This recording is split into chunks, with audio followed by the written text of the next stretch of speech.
this is Team 14752, and this is our robot inspection. Is the robot presented at inspection with all mechanisms, including all components of each mechanism, configuration, and decoration that will be used on the robot during the competition? Yes. Separately test the robot in all with unique starting pre-match setup configurations. The robot fits within the sizing tool without exerting undue forces on the sizing tool sides and top. This is our sizing tool. Fits? Video for a second. Okay, so sizing tool. This is an 18-inch Vex sizing tool. We come across the top here, and it slides through. Then we come across here, and it slides through. Okay, Oh, is continue. that all we need? Does it have to go down? This? No. Oh. Okay, can we redo it? No, keep going. Okay. Leave it like this.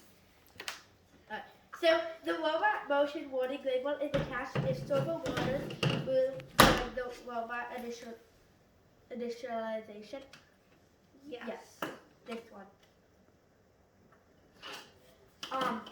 It is labeled right over On the other side, here. like that, and then this is the one. Okay. Okay. So the general robot rules. The robot does not contain any components that could damage the playing field or other robots. No, or else our coach will not let us drive the robot.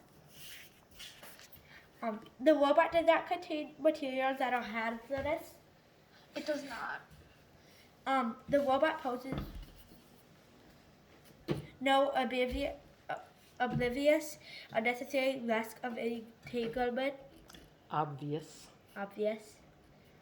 It does not. The robot does not contain sharp edges or corners. It does not. The robot does not contain any animal-based liquid or gel materials.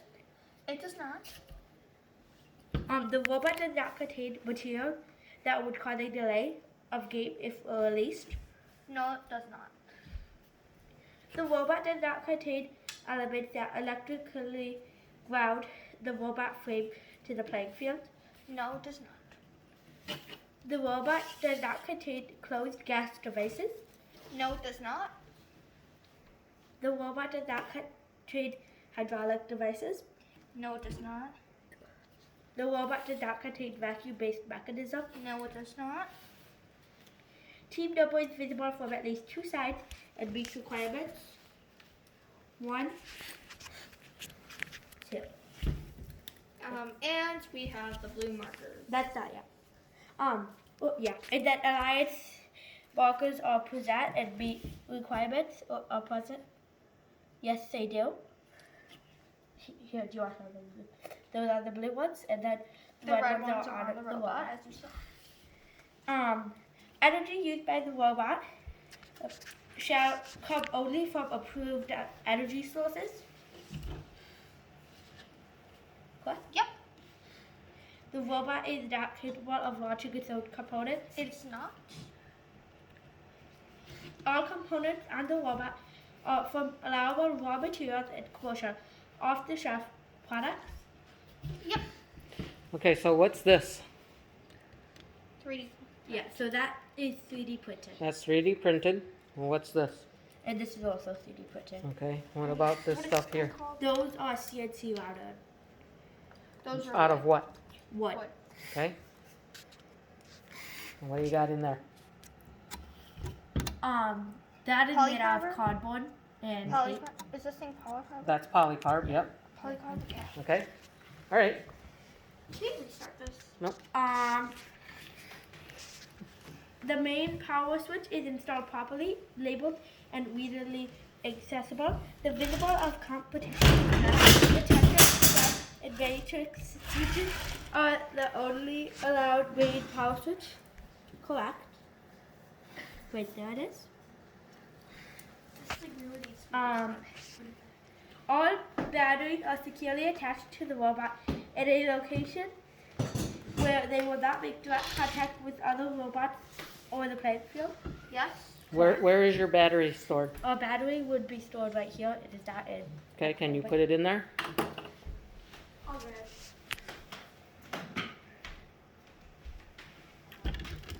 It goes Oh, in other way, other way. that. Exactly one robot main battery pack of an approved type is on the robot and is properly connected to the main power switch in either the rev expansion hub or rev control hub. Yep. Where present, fuses must not be replaced with fuses of higher rating than originally installed, or according to manufacturer's specifications. Replaceable fuses are single use only. Yep. Allowed electronic devices are powered by power ports on the rev expansion hub or rev control hub, except as noted. Yep. The rev expansion hub and or rev control hub is powered by the main battery pack, the robot main battery. Yep. The rev spark mini motor controllers are powered by the robot main battery. We do not have them. We do not have any. Allowed sensors may only receive power from the rev expansion hub or rev control hub.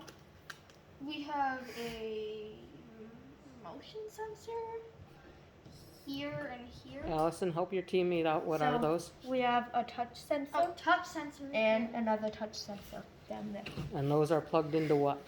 And they are plugged into expansion hub over here. Correct. Okay. The light sources, including LEDs, are not focused or directed in any way except for the REV Robotics 2-meter distance sensor. Light sources are powered by allowed methods. We do not have them. Video recording devices, if used, are powered by an internal battery and the wireless communication capabilities turned off. It is right here, and yes. Okay, so technically that device will not record. It'll only just sense it. The robot controller Android device, if used, is powered by its internal battery or by the built-in charging feature on the web expansion hub. Yep. Exactly one robot controller, a Android device, and web expansion hub, or B, web control hub is required. One additional web expansion hub is allowed. Okay, point to your control hub Right here, and your expansion hub. and then this is on Uh-huh. expansion. And what's this over here? So that's a rev hub. That's what? It is a rev, It's your servo power module. servo power module. Okay. The only allowed motor and servo controllers are rev expansion hub, rev control hub, rev servo power module, rev spark mini motor controller, and vex motor controller 29. Okay, what do we have on there? We have a motor on each of the wheels. No. Then we have a motor here. And then this a motor one, here. it's a right motor here. Oh, Right, you have a motor controller 29 right here. right there. Okay, keep going. The robot contains no more than 8 DC motors of the allowed models. Now show us your motors. we have one here, one on each of the wheels. We have 4 wheels. So, One here and one here, which adds up to 7. so we have 7 motors, DC motors. Robot contains no more than 12 servos.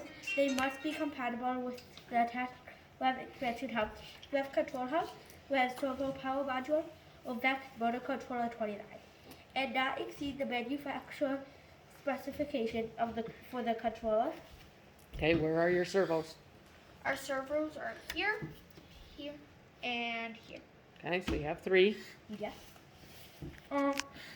Robot contains powered motor control wires must use consistent color coding with different colors used for the positive, red, white, brown, or black with a stripe, and negative / carbon, black or blue wires. We use a Vex wire. Rev. We use Rev wires, and Only? those only come color coded, so So. it's color coded. Power, motor, control, servo, and sensor wires are the correct size. Yes.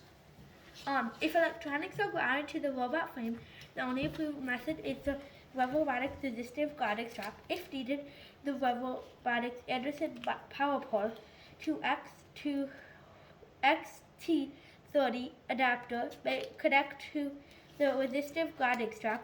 No other guarding straps or cables are allowed. We have no grounding strap.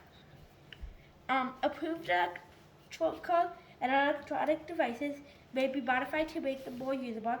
They may not be modified internally or in any way that affects their safety. We have no electronic devices. We don't? Yeah, we do. I thought we had no, like... Yeah, we do. Everything on there is an electronic device. Oh, it's something they meant like electronic as in mobile. The question is, did we modify any? No, we didn't. No. No, we did not. Maybe the option one. If you would like, yes. Okay. This is an option one. Robot did not damage the playing field tire. This is an optional test that is performed by only when an inspector believes that the drivetrain tread may damage a playing field tire. We did not do the test, but Our coach will not let us drive and practice here if it didn't meet the requirement. And it doesn't meet the requirement. Therefore. So, Okay. that So- is it. Did you pass inspection? Yes. we Yes. did. Can we redo the video?